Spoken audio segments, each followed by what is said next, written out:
ज़ुबी TV के मोअज़्ज़िज़ दोस्तों, मेरा नाम है फैज़ान ज़ुबैर और तमाम देखने और सुनने वालों को मेरी तरफ़ से अस्सलामु अलैकुम।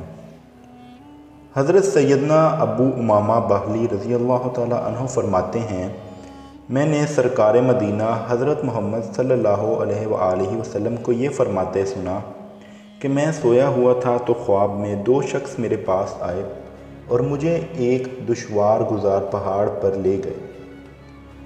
जब मैं पहाड़ के दरमियानी हिस्से पर पहुंचा तो वहां बड़ी सख्त आवाज़ें आ रही थीं। मैंने अर्ज़ की, ये कैसी आवाज़ें हैं? तो मुझे बताया गया कि ये जहन्नमियों की आवाज़ें हैं।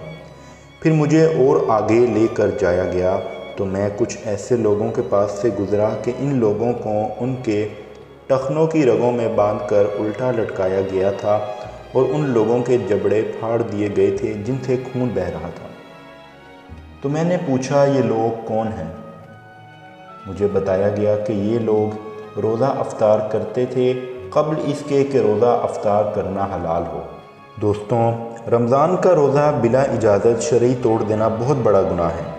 वक्त से पहले इफ्तार करने से मुराद ये है कि रोज़ा तो रख लिया गया मगर सूरज गुरूब होने से पहले जानबूझकर किसी सही मजबूरी के बगैर तोड़ डाला। इस हदीस पाक में जो अज़ाब बयान किया गया है वो रोज़ा रख कर तोड़ देने वाले के लिए है, और जो बिला उज़्र शरई रोज़ा रमज़ान तर्क कर देता है वो भी सख्त गुनहगार और अज़ाब नार का हक़दार है। अल्लाह अज़्ज़ा वजल अपने प्यारे हबीब हज़रत मोहम्मद सल्लल्लाहु अलैहि वसल्लम के तुफ़ैल हमें अपने कहर व ग़ज़ब से बचाए। आमीन।